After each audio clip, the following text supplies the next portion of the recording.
The first sign of trouble came not in the words spoken, but in the silence that followed. David stood at the gate, boarding pass in hand, his heart thumping with the excitement of a honeymoon he had been waiting his whole life to take. He had married the man of his dreams only weeks before, Adrien, handsome, stylish, dazzling in every way David thought he could never deserve. They were heading to Hawaii, a trip that was supposed to be a celebration of love, a promise of forever. Yet, as David scanned his ticket, a chill crept down his spine. His seat was buried in the very back row of the crowded plane. Adrian's, however, was not beside him, not even close. Adrien had been placed in first class. David frowned, confusion clouding his joy.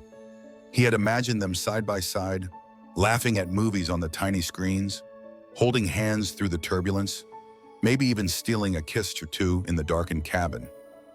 Now it felt as though the ocean had already opened between them.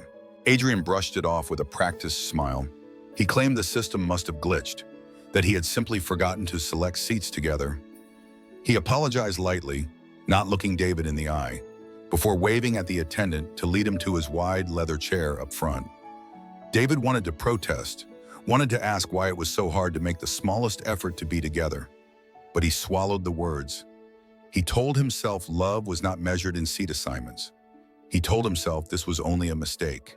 He held tight to hope, because hope was all he had.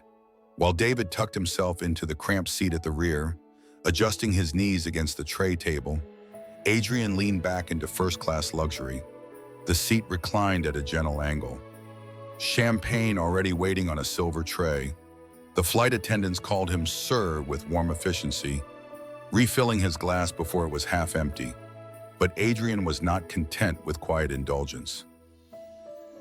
He opened his phone, angled the camera perfectly to capture the sparkling flute, the designer shirt, the glowing cabin lights. On live stream, his smile sharpened. He whispered into the lens, words he would never dare say to David's face.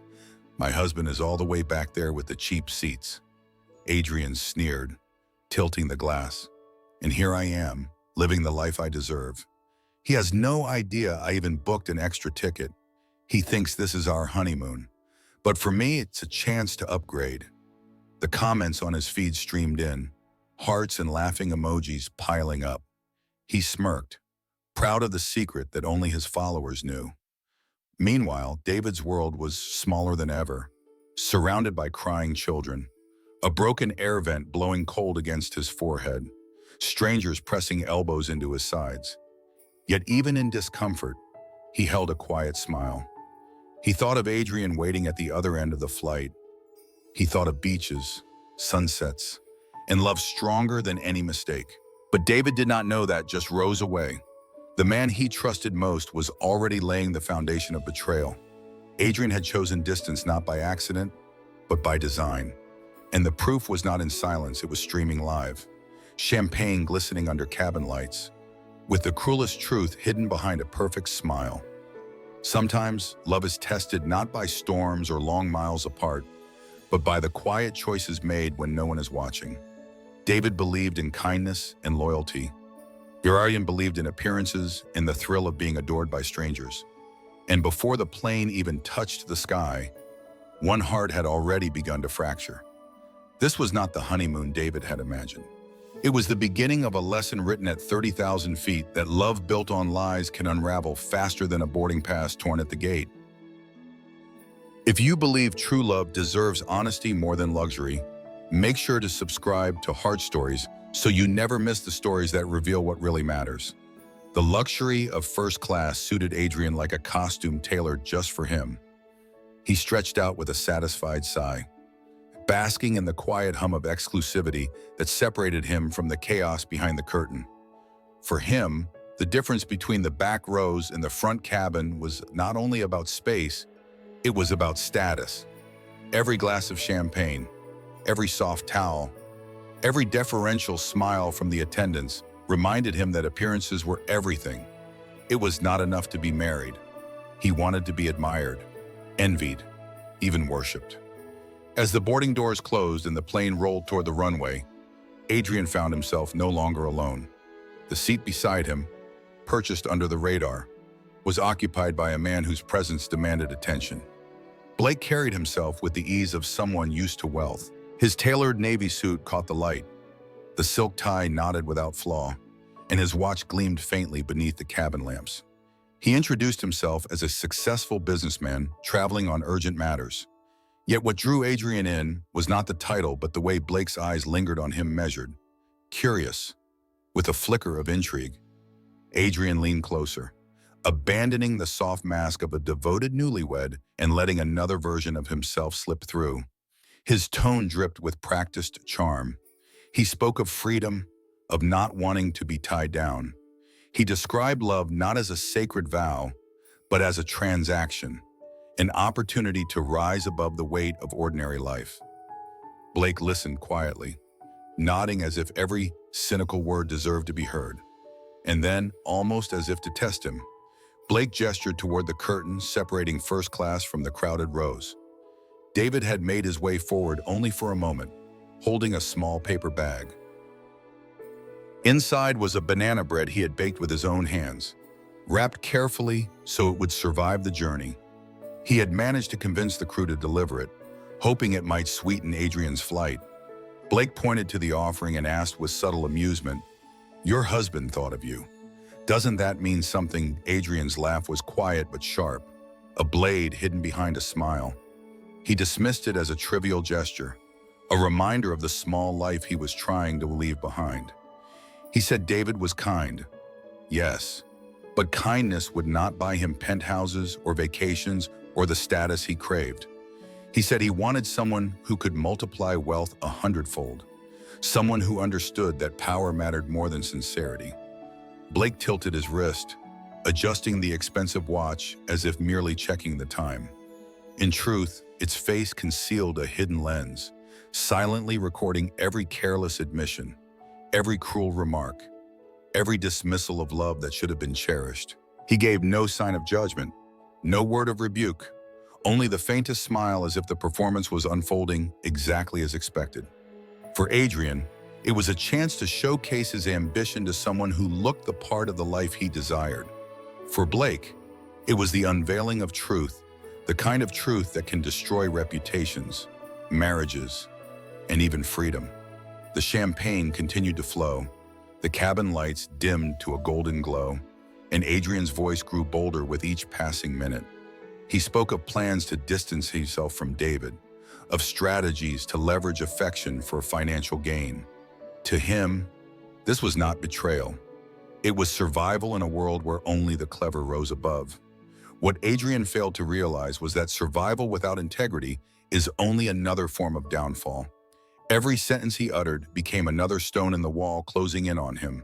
Behind the lens of Blake's discreet device, the mask of charm was being peeled away, exposing not sophistication but greed.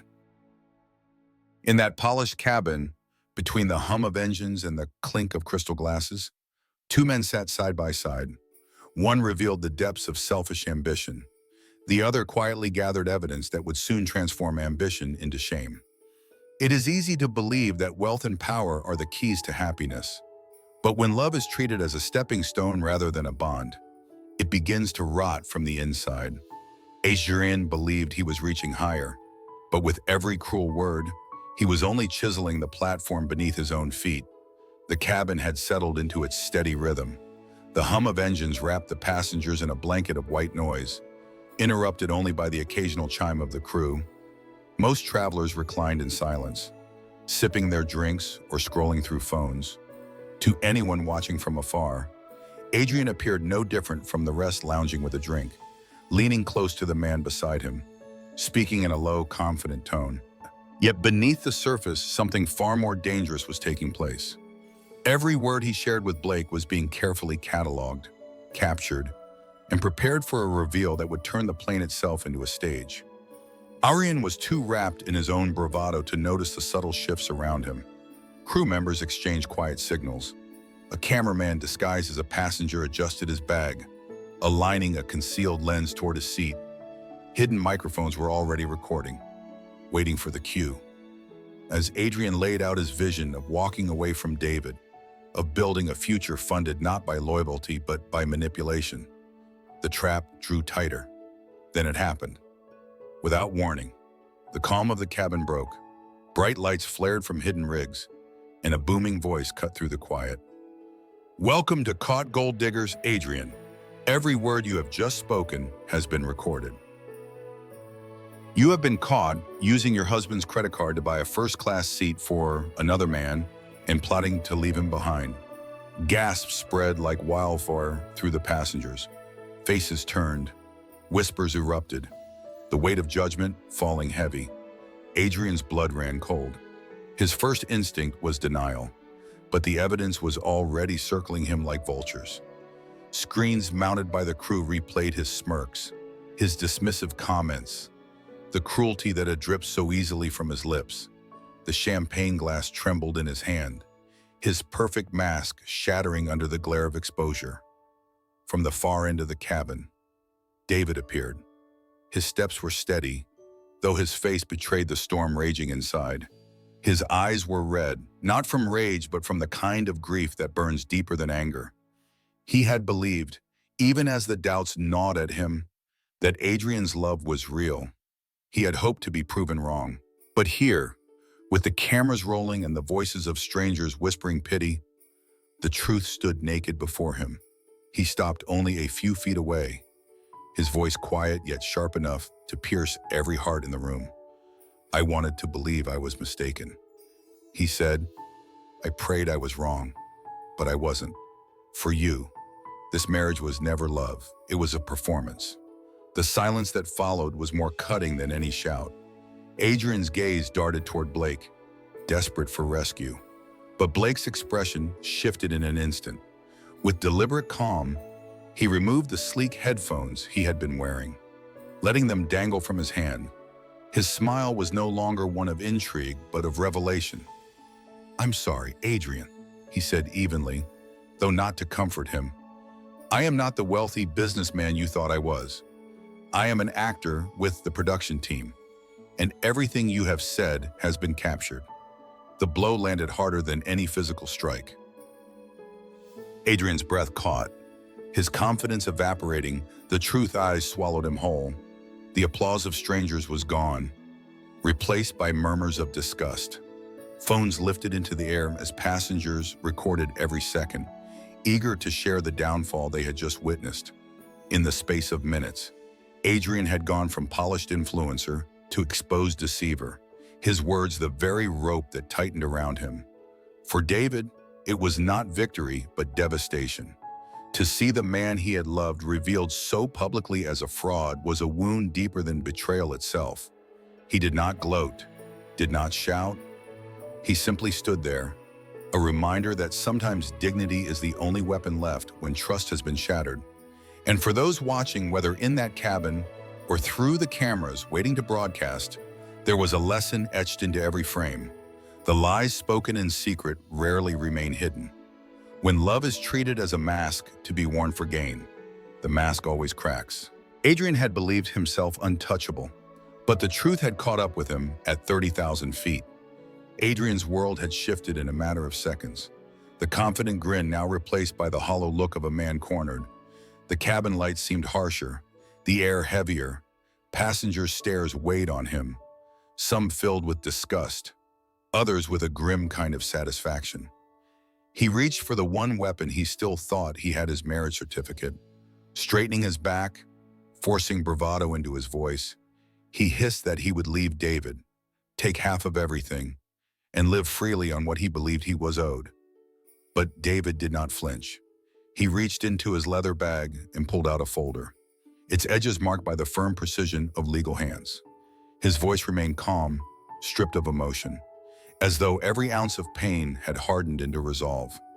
"You won't be taking anything," he said. "The marriage is already being annulled. The papers are filed, and every step has been secured by counsel." His words carried not only finality, but liberation. He had been preparing for the moment his doubts proved true, ensuring Adrien's claws could not dig into the life he had worked to build with honesty. The announcement left Adrien frozen, his fury caught between disbelief and panic. Around him, whispers grew louder. His attempt to reclaim power had collapsed before it even began. Yet his downfall was not complete. A shadow fell over him as two uniformed air marshals stepped forward, the authority in their presence undeniable. One of them unrolled a printed order. His voice rang out in the stunned silence of the cabin.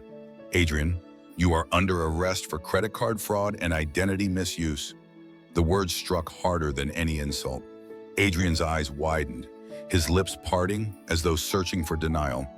But the evidence was irrefutable. Every boast he had made, every careless admission live-streamed to strangers, every recorded word beside Blake, all of it now stood as proof.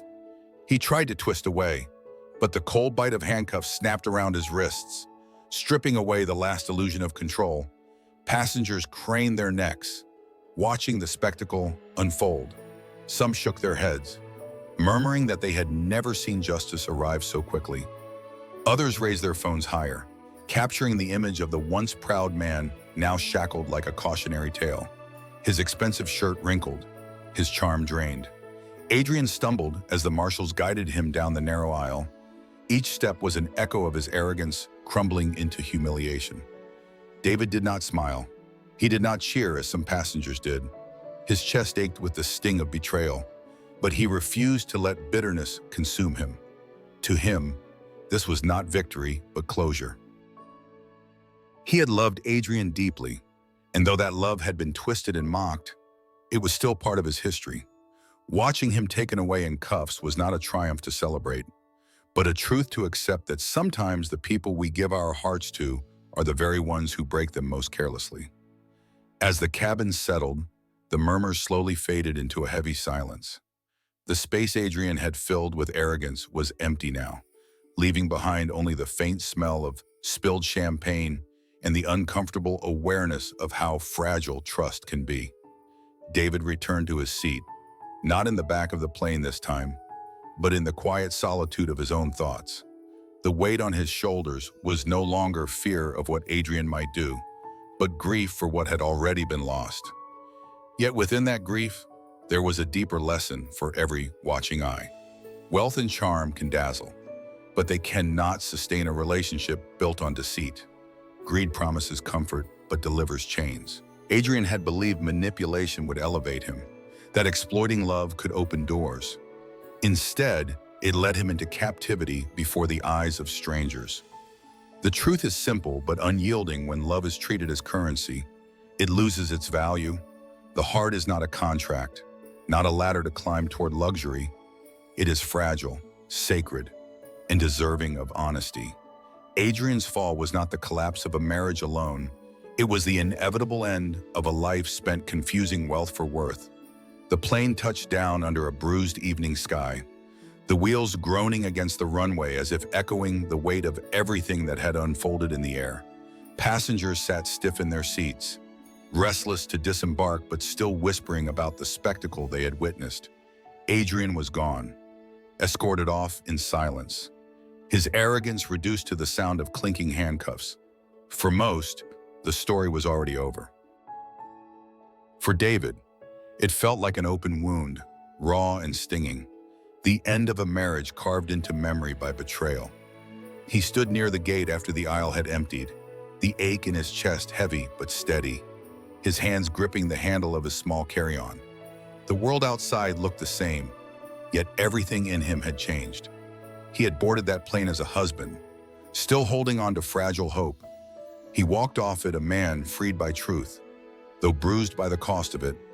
As he prepared to step into the terminal, a familiar voice called his name. Blake appeared from the departing crowd, no longer cloaked in the guise of a wealthy businessman. His suit was the same, but his eyes carried a different weight, softer, steadier. He approached with the quiet composure of someone who knew the impact of his next words.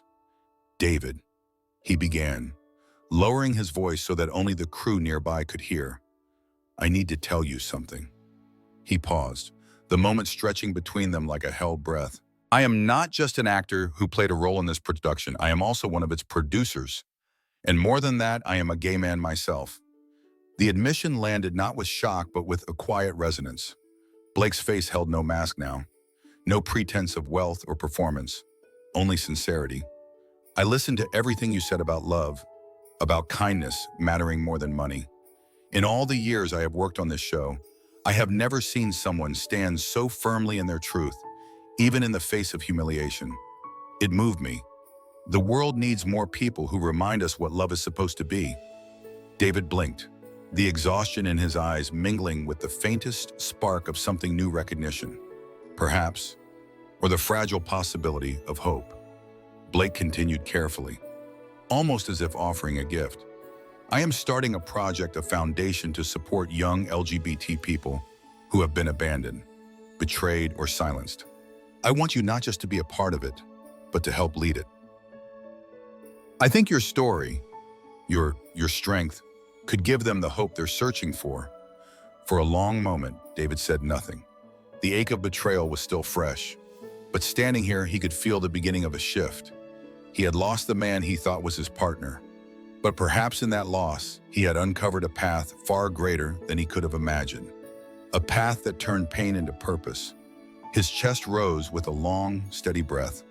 When he finally nodded, it was not just agreement, but a quiet vow that his suffering would not end with bitterness, but with the chance to protect others from the same wounds. The cameras had stopped. The show's production wrapped. But the most important scene had unfolded away from their lenses. David smiled, not wide, not triumphant, but real. It was the kind of smile born from survival, the kind that carried scars, but also the strength to keep moving.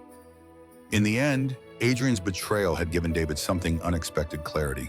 Money can buy tickets, seats, appearances, but it cannot buy devotion, nor replace the worth of a heart that chooses loyalty over gain. David had stepped into a nightmare, but he walked out with something greater, a mission that stretched far beyond himself. And for those who watched, the truth was unshakable. The love worth keeping is never measured by champagne glasses or luxury seats. It is measured by the courage to choose kindness even when it costs you everything. What about you? Do you believe kindness is stronger than wealth when it comes to love?